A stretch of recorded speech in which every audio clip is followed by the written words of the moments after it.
Todd Young Online presents Young Tales. Tales for the young and the young at heart. Today's story,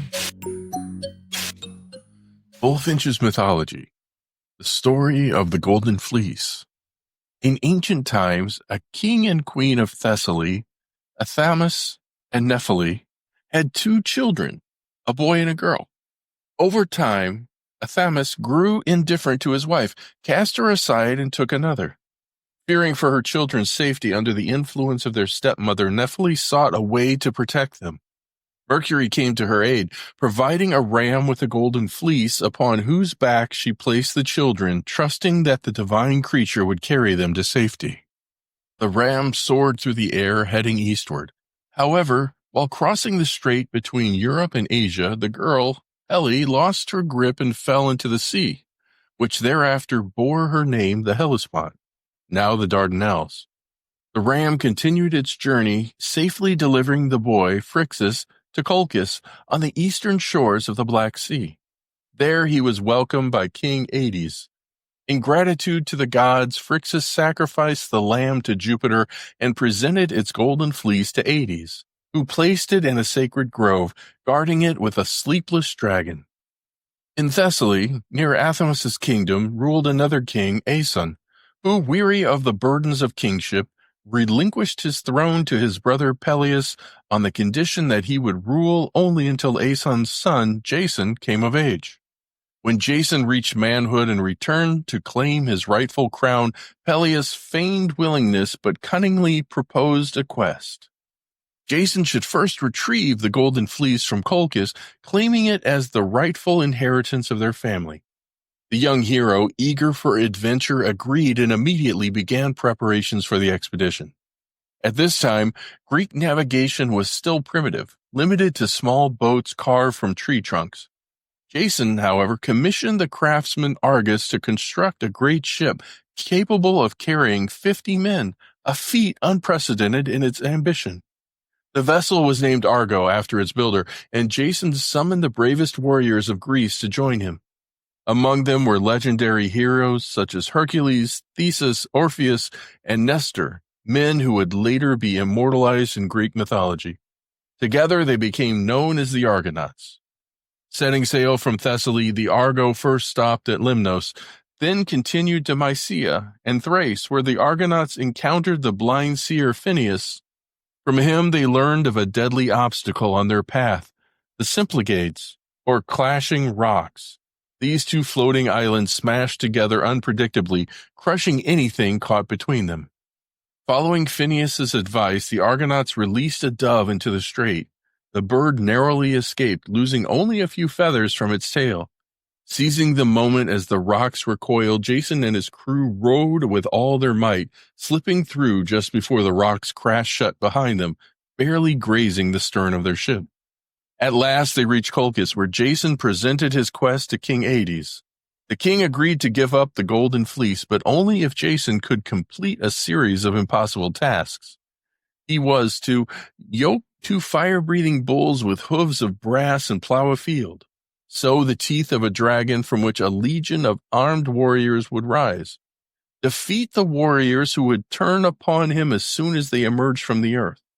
Jason accepted, but knowing the challenge was beyond mortal power, he sought the aid of Medea, Hades' daughter, a powerful sorceress.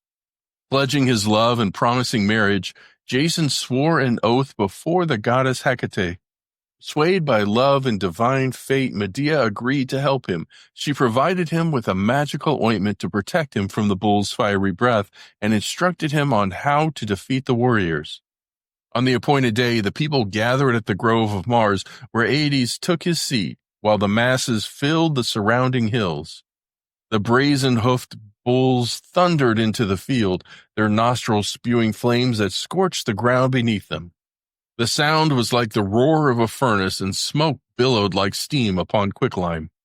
Jason strode forward undaunted. His fellow Argonauts trembled at the sight, but their hero remained steady. He soothed the raging beasts with his voice, stroked their necks with fearless hands, and, in a sudden motion, slipped the enchanted yoke over them, compelling them to plow the field. The Colchians gasped in amazement, while the Greeks erupted in triumphant cheers. Next, Jason sowed the dragon's teeth into the plowed earth. Immediately, armed warriors sprang forth, brandishing their weapons and turning upon him. Even Medea, though she had granted Jason the means to survive, grew pale with fear. But Jason remained composed. Following Medea's guidance, he hurled a large stone into their midst. Confused, the warriors turned their swords upon one another, fighting until none remained standing. With the trials complete, only one obstacle remained, the sleepless dragon guarding the fleece. Medea prepared a potent potion, scattering a few drops upon the beast. At the scent, its unblinking eyes, which had never known rest, began to droop. Its coils loosened, its fierce breath softened, and finally, with a heavy sigh, the dragon collapsed into a deep slumber.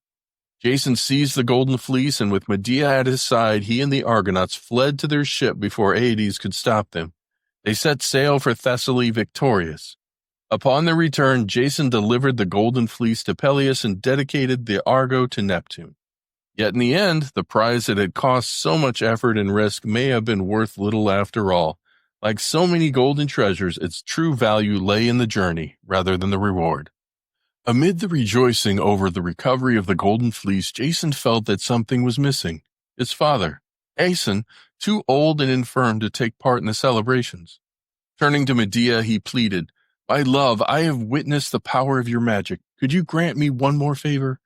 Take years from my life and give them to my father so that he may live to see this triumph." Medea replied, "Not at such a cost, but if my art serves me well, I shall restore his youth without diminishing yours." As the next full moon rose, Medea set out alone. The world lay in silence, not a breath stirred the leaves, and all creatures slept.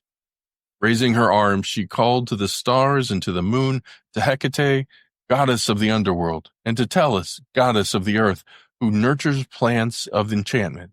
She summoned the spirits of woods and caverns, mountains and valleys, lakes and rivers, winds and vapors. As she spoke, the stars burned brighter, and a chariot drawn by flying serpents descended from the heavens. Medea climbed aboard and was carried to the farthest reaches of the earth, where she gathered the most potent herbs for her sorcery. For 9 nights she searched tirelessly, never stepping under a roof or speaking to another soul. At last she returned and prepared her ritual. 2 altars were erected, one to Hecate and one to Hebe, the goddess of youth. A black ram was sacrificed, its blood poured out in libation with milk and wine. Medea called upon Pluto and Proserpine, begging them not to hasten Aeson's departure from the land of the living. Then Aeson was led forth. Medea cast a spell of deep sleep upon him, laying him on a bed of enchanted herbs. None but she could witness the mystery, and Jason and the others were kept away. With her hair unbound, Medea circled the altars 3 times, dipped flaming twigs into the sacrificial blood, and cast them into the fire.